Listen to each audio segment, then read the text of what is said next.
बात इसी साल की 7 जनवरी की है।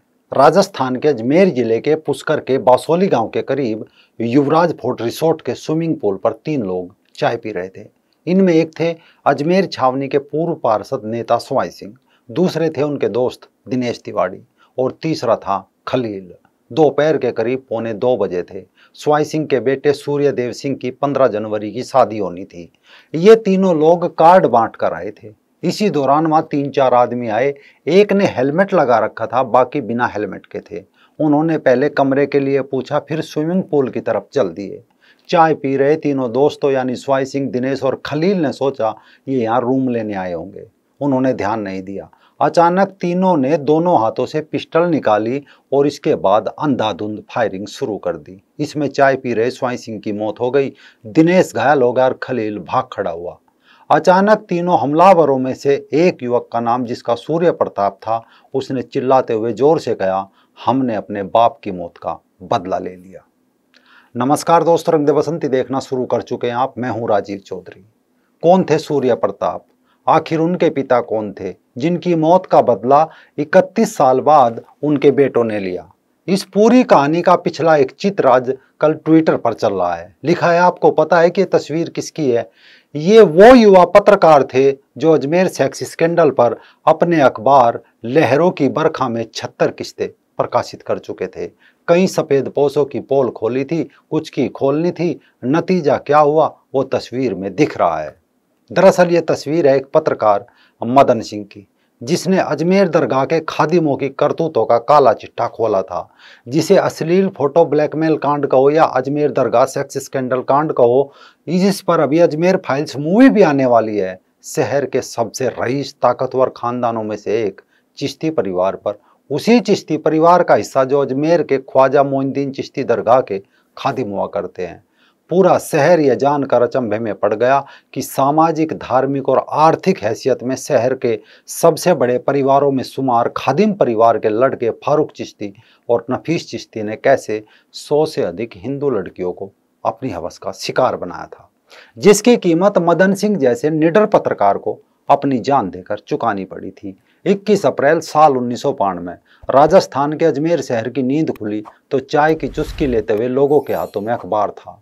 अखबार पढ़कर पांव तले की जमीन खिसका देने वाली खबर थी।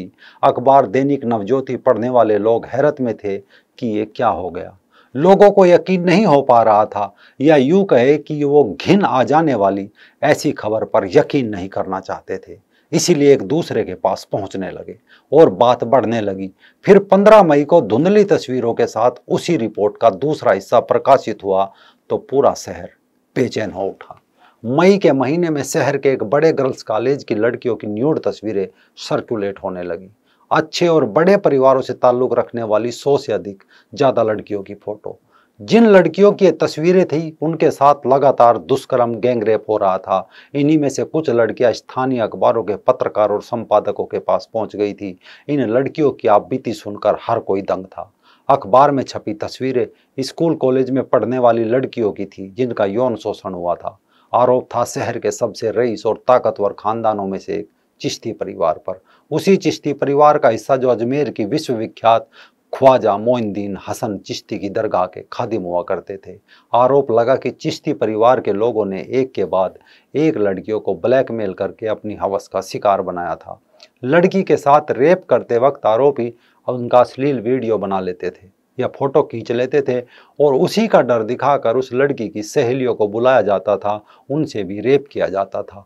ऐसा करते हुए आरोपियों ने अजमेर की सैकड़ों लड़कियों के साथ रेप किया। इन पीड़ित लड़कियों ने जिन अखबारों के संपादकों को अपनी आपबीती सुनाई थी उनमें थे एक मदन सिंह। तब वे लहरों की बरखा नाम के अखबार के संपादक थे।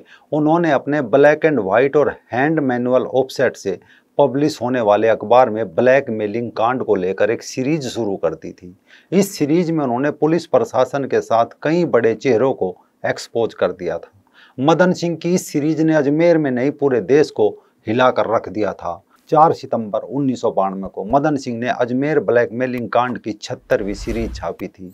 इस सीरीज के साथ उन्होंने ऐलान किया था कि 77वीं सीरीज कलर प्रिंट में छापेंगे और ब्लैकमेलिंग कांड से जुड़े कई बड़े नामों का खुलासा करेंगे। लेकिन मदन सिंह को नहीं पता था उनका ये ऐलान उनके लिए मुसीबत बन जाएगा। 4 सितंबर की रात करीब 10 बजे मदन सिंह अपने दफ्तर से जब स्कूटर में पेट्रोल भरवाने के लिए आ रहे थे, उसी दौरान राजा साइकिल चौराहे पर उन पर फायरिंग की गई। थोड़ी दूरी पर एक पुलिया थी। मदन सिंह गोली लगने से घायल थे। उन्होंने जान बचाने के लिए पुलिया के नीचे बह रहे नाले में छलांग लगा दी।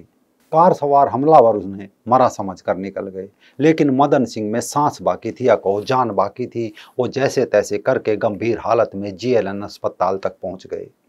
मदन सिंह पर हमला पत्रकारिता पर हमला था। 77वीं किस्से सभी दरगाह के खादिम चिश्ती परिवार समेत सभी राक्षस घबराए हुए थे। जैसे ही पता चला कि मदन सिंह अभी जीवित है और अस्पताल में भर्ती है तो उनकी टेंशन बढ़ जाना लाजमी था। लेकिन उनके सामने समस्या ये थी कि अस्पताल में मदन सिंह की सुरक्षा के लिए पुलिस बल तैनात था। मदन सिंह की हालत में थोड़ा सुधार हो रहा था, लेकिन 11 सितंबर की रात 4-5 लोग रात के अंधेरे में कंबल ओढ़कर अस्पताल के उस वार्ड में पहुंच गए जहां मदन सिंह भर्ती था। सभी ने मिलकर वार्ड में मदन सिंह पर फायरिंग कर दी। ताबड़तोड़ फायरिंग में मदन को 5 गोली लगी। पुलिस के जवान वार्ड की तरफ दौड़े, हत्यारे भाग गए, लेकिन मदन सिंह अभी भी जीवित थे। हालांकि 3 दिन चले इलाज के बाद उनकी फिर मौत हो गई।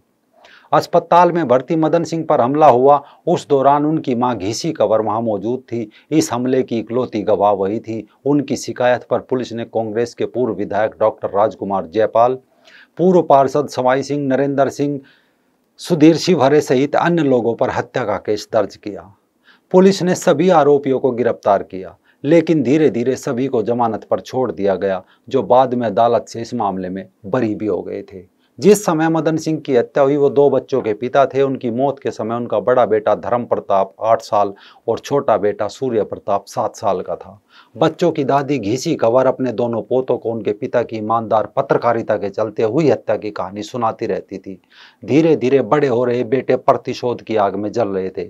बताया जाता है छोटे बेटे सूर्य प्रताप पर तो अपने पिता मदन सिंह की हत्या का बदला लेने का ऐसा जुनून सवार था कि 18 साल का होने पर उसने अपने भाई धर्म प्रताप के साथ मिलकर पिता की हत्या में आरोपी शूटर शिवहरे पर हमला कर दिया। दोनों भाइयों ने शिवहरे के साथ बुरी तरह मारपीट की, उसके एक एक हाथ पैर को तोड़ दिया। इस हमले में शिवहरे पूरी तरह बेकार हो गया था। कुछ दिन बाद उसकी मौत हो गई। इसके करीब 10 साल बाद दोनों भाइयों ने पूर्व विधायक डॉक्टर राजकुमार जयपाल और सवाई सिंह पर फायरिंग कर दी, लेकिन वे बच गए। पुलिस ने दोनों को गिरफ्तार किया, लेकिन बाद में जमानत पर रिहा हो गए। सूर्य प्रताप बीते 18 साल से अपने भाई के साथ पिता की हत्या की कानूनी लड़ाई लड़ रहा था। सवाई सिंह का सीना तान कर चलना और लोगों के साथ की जाने वाली बातें उन्हें खलती थी। वो कई जगह उनके पिता मदन सिंह की हत्या की कहानी दोहराकर उनका मनोबल भी कमजोर करने की कोशिश किया करता था। कानूनी पेचीदगी और कोर्ट के चक्करों ने पिता के साथ हुए अन्याय का एहसास करवाया। दादी की कहानियां सुनकर और कोर्ट के चक्कर लगाने से उनके अंदर बदले की आग भड़क रही थी। उन्होंने करीब 30 साल तक बदला लेने का इंतजार किया। करीब 3 दशक तक हर रोज बदले की आग में दोनों भाई जलते रहे। फिर उन्हें पता चला कि 15 जनवरी 2023 को हिस्ट्री सीटर सवाई सिंह के बेटे सूर्यदेव की शादी है। सवाई सिंह अपने दोस्तों के साथ कार्ड बांटने नागौर गया था। वहां से वापस लौटते समय वो पुष्कर के पास एक रिसोर्ट के लॉन में बैठ गए। जैसा हमने वीडियो के आरंभ में भी बताया था, किसी दौरान 3-4 लोग आए और सवाई सिंह को गोली मार दी। मदन सिंह का बेटा जोर जोर से चिल्लाने लगा, हमने अपने पिता मदन सिंह की हत्या का बदला ले लिया। वारदात के समय सूर्य प्रताप सिंह की पत्नी नीमा सिंह ने मीडिया से बातचीत में कहा था कि आरोपियों ने 32 साल की उम्र में मदन सिंह की हत्या कर दी थी। अगर उस वक्त आरोपियों को सजा मिल जाती तो ये अपराध नहीं होता। कोई भी अपराधी माँ के पेट से अपराध करना नहीं सीखता, हालात उसे अपराधी बनने पर मजबूर करते हैं। हालांकि साथ में नीमा ने यह भी कहा कि हमें फख्र है कि पिता का बदला ले लिया, लेकिन एक कानूनी तौर पर गलत है, हमें न्याय मिलना चाहिए, हम एक अच्छे परिवार से हैं। अगर आज भी 30 साल पहले की फाइल उठाकर देखें तो पता चलेगा कि असली आरोपी कौन है। मदन के परिवार ने प्रधानमंत्री के साथ सीएम योगी आदित्यनाथ से भी अपील की है कि वो अजमेर के ब्लैकमेल कांड की फाइल खोले और उसमें शामिल दोषियों को सजा दिलाए। जघन्य ब्लैकमेल कांड के आरोपियों को आज तक सजा नहीं मिली और वो खुलेआम घूम रहे हैं। आखिर हिंदुओं का चढ़ावा लेकर वो दरगाह किसकी मन्नत पूरी कर रही थी? खादिमों का क्या हुआ? पूरा केस अभी तक फाइलों में बंद है। 3 दशक बीत चुके हैं। शिकार हुई अनेकों लड़कियां अब दादी नानी बन चुकी है, लेकिन उनका दर्द, उनकी टीस आज भी मदन सिंह के बेटों की तरह कहीं ना कहीं उनके अंदर तो जल रहा होगा। बाकी अब अजमेर फाइल्स मूवी आने वाली है, आप उस घिनौने कांड को फिर से महसूस कर सकते हैं और सवाल उठा सकते हैं कि सैकड़ों लड़कियों का शिकारी नुपुर शर्मा की गर्दन तक रेतने की बात करने वाला खादिम आज भी खुलेआम क्यों घूम रहा है।